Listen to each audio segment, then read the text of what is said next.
মইনা খামৰি এই আঁচনিখন আমি ৰূপায়ণ কৰিম আৰু যেতিয়া 10 লাখ হিতাধিকাৰী হৈ যাব তাৰ পিছতে আঁচনিখনে কিমান প্ৰাসংগিক হ'ল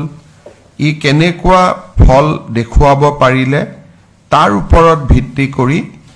সেই সময়ত চৰকাৰে সিদ্ধান্ত ল'ব পাৰিব যে আঁচনিখন পৰৱৰ্তী দিনলৈ চলাই ৰাখিব লাগে বা ইয়াক পৰিৱৰ্তন কৰিব লাগে বা ইয়াক এটা নতুন স্বৰূপ দিব লাগে 10 লাখ হিতাধিকাৰী পাবলৈ প্ৰায় 4 বছৰ ইয়াক সময় লাগিব অৰ্থাৎ 4 বছৰ যিদিনাখন হ'ব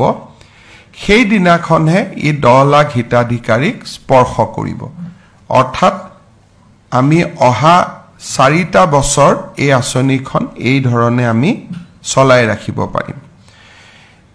এই নিযুত মইনা আঁচনিখনৰ মূল কেন্দ্ৰবিন্দু হৈছে যে বাল্য বিবাহ ৰোধ কৰা আটাইতকৈ ডাঙৰ অস্ত্ৰ হ'ল শিক্ষা যদি এগৰাকী ছোৱালী শিক্ষাৰ যিটো স্পেচ তাক যদি আমি এটা বছৰো বঢ়াব পাৰো দুটা বছৰো বঢ়াব পাৰো তিনিটা বছৰো বঢ়াব পাৰো তেতিয়াহলে বাল্য বিবাহকো আমি প্ৰতিহত কৰিব পাৰো টিনেজ প্ৰেগনেন্সি যেটো সৰু বয়সতে গৰ্ভৱতী হয় তাকো আমি ৰোধ কৰিব পাৰো আৰু ছোৱালী সকলৰ মাজত লুকাই থকা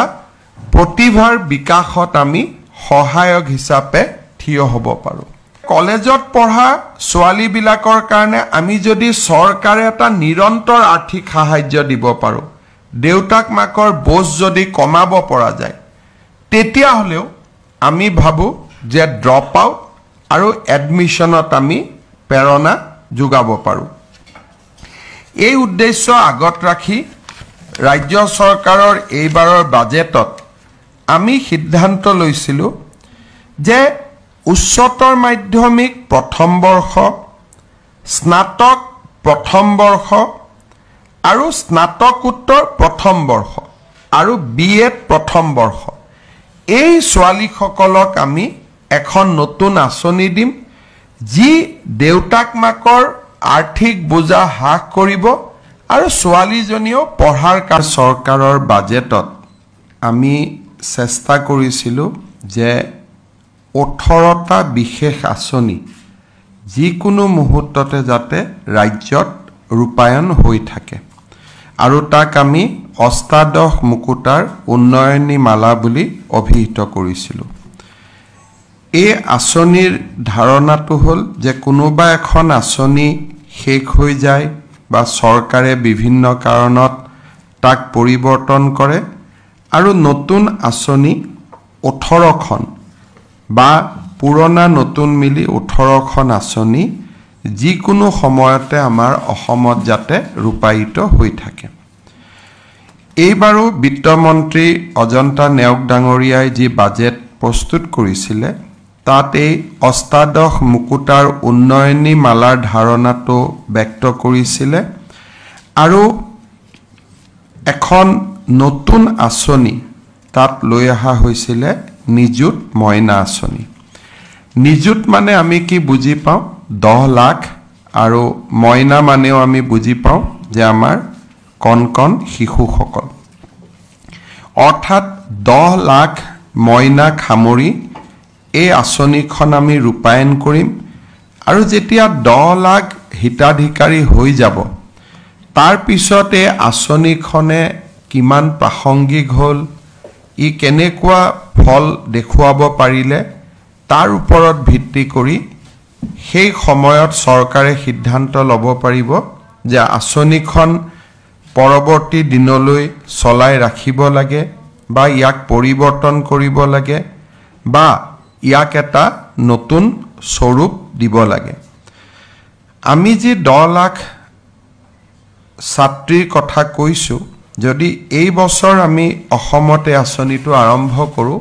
10 লাখ হিতাধিকাৰী পাবলৈ প্ৰায় 4 বছৰ ইয়াক সময় লাগিব অৰ্থাৎ 4 বছৰ যিদিনাখন হ'ব সেই দিনাখনহে ই 10 লাখ হিতাধিকাৰীক স্পৰ্শ কৰিব অৰ্থাৎ আমি অহা 4টা বছৰ এই আঁচনিখন এই ধৰণে আমি চলাই ৰাখিব পাৰিম এই নিযুত মইনা আঁচনিখনৰ মূল কেন্দ্ৰবিন্দু হৈছে যে বাল্য বিবাহ ৰোধ কৰা সাধাৰণতে আমি দেখা পাওঁ যে আমাৰ যেটো ৰাষ্ট্ৰীয় পৰিয়াল স্বাস্থ্য সমীক্ষা নেশ্যনেল ফেমিলি হেল্থ সাৰ্ভে 2019-21 ইয়াত এটা কথা কোৱা হৈছে যে 20 পৰা 24 বছৰ বয়সৰ ভিতৰত অসমৰ 31.8% ছোৱালীয়ে ইয়াতে সন্তানৰ মাতৃ হৈছে যদি 20 পৰা 24 বছৰ বয়সৰ 31% ছোৱালী সন্তানৰ মাতৃ হৈছে স্বাভাৱিকতে তেওঁলোকৰ বিবাহ 18 বছৰৰ আগতে হ'ব লাগিব আৰু বেসিক্যালি 18 পৰা 20-21 বছৰৰ ভিতৰতে অসমৰ 30% ছোৱালী 31.8% ছোৱালী বিবাহ পাশত আবদ্ধ হয় ইয়াৰ ফলত তেওঁলোক উপযুক্ত পুষ্টি শিক্ষাৰ পৰা বঞ্চিত হয় আৰু বহু সময়ত ঘৰুৱা হিংসাৰো তেওঁলোক ভিকটিম হয় অৰ্থাৎ যেতিয়া ছোৱালী সোনকালে বিয়া হয় এটা সংসাৰ চলাবৰ কাৰণে যেটো মেচিউৰিটি লাগে সেই মেচিউৰিটিটো নথকা বাবে স্বাভাৱিকতে পৰিয়ালত গৈ এটা প্ৰত্যাহ্বানমূলক পৰিবেশৰ সন্মুখীন হয় পৰিয়ালৰ যেটো বুৱাৰীৰ প্ৰতি পৰিয়ালৰ যেটো আকাংক্ষা তাক পূৰণ কৰিব নোৱাৰাৰ ফলত বহু সময়ত ঘৰুৱা হিংসাৰ শিকাৰ হয় আৰু আমি ইয়াকো দেখা পাওঁ যে বাল্য বিবাহ আমাৰ অসমৰ মধ্য আৰু নামনি অসমত আটাইতকৈ বেছি সাউথ সালমাৰা ধুবুৰী আদি জিলাত 50%তকৈও অধিক ছোৱালী 18 বছৰ বয়সতে বিবাহ পাশত আবদ্ধ হয় আৰু বহু সময়ত আমি দেখা পাওঁ যে আমাৰ বিভিন্ন ধৰণৰ যেটো আমি প্ৰায় সমীক্ষা চলাই থাকো 12-13 বছৰতে তেওঁলোক সন্তানৰ মাতৃ হয় আমি বিভিন্ন সময়ত আইনৰ দ্বাৰা ব্যৱস্থা লৈছো কিন্তু আমি বিশ্বাস কৰো যে ৰেষ্ট্ৰিক্টিভ যিবিলাক আমাৰ পলিসি আছে যে আমি পস্কো এক্টত বিচাৰ কৰিম আমি বিভিন্ন সময়ত ইয়াৰ লগত জড়িত ব্যক্তিসকলক গ্ৰেপ্তাৰ কৰিম কিন্তু এই সকলোবোৰৰ ভিতৰতো আটাইতকৈ ডাঙৰ অস্ত্ৰ হ'ল শিক্ষা যদি এগৰাকী ছোৱালী শিক্ষাৰ যেটো স্পেস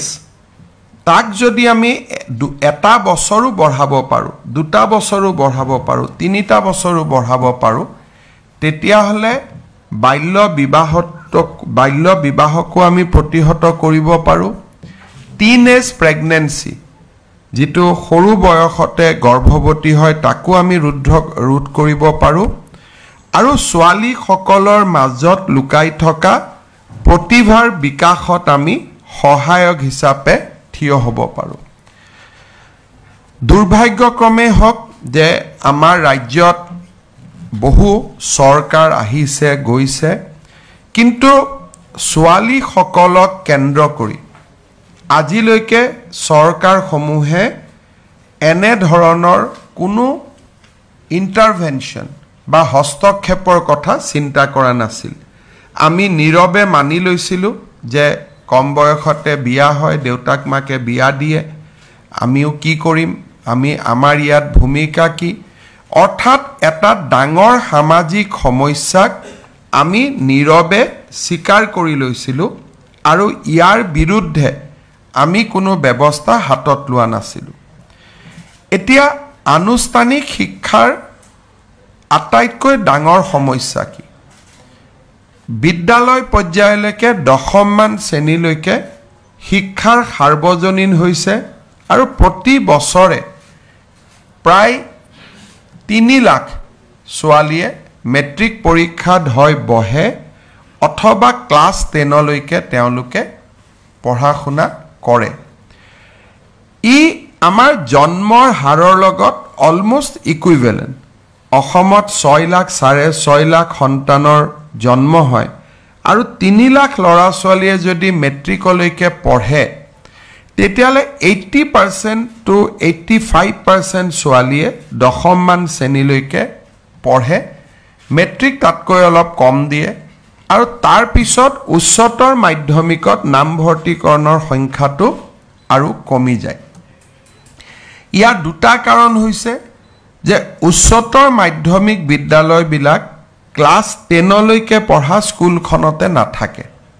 সেই কাৰণে তেওঁলোকৰ ডিসলোকেশন হয় অৰ্থাৎ যত মই ক্লাছ 10লৈকে পঢ়ো তাত মই 11লৈকে পঢ়িব নোৱাৰো মই মহাবিদ্যালয়লৈকে যাব লাগে কলেজ আৰু বৰ্তমান আমি হায়াৰ সেকেন্ডাৰী স্কুল বিলাকৰ সংখ্যা বঢ়াইছো যদিও এতিয়াও হাই স্কুল আৰু হায়াৰ সেকেন্ডাৰী স্কুলৰ সংখ্যা সমানুপাতিক হোৱা নাই আমি এটা প্ৰচেষ্টা চলাই আছো আৰু ই সম্পূৰ্ণভাৱে হাই স্কুলতে হায়াৰ সেকেন্ডাৰী পঢ়াৰ যেটো ব্যৱস্থা ই আৰু 3-4 বছৰ প্ৰয়োজন হ'ব কলেজ সমূহ যদি আমি চাও যে হাই স্কুল খনৰ পৰা 10 12 13 14 15 কিলোমিটাৰ দূৰত থাকে আৰু বহু সময়ত কলেজ সমূহ সাধাৰণতে চহৰ কেন্দ্ৰিক সৰু সৰু চহৰ বিলাকতে হক বা গুৱাহাটীতে হক নামভৰ্তিকৰণৰ বাবে প্ৰথম আমাৰ যেটো ধাৰণা সেই ধাৰণাত এভাৰেজ 15,000 টকা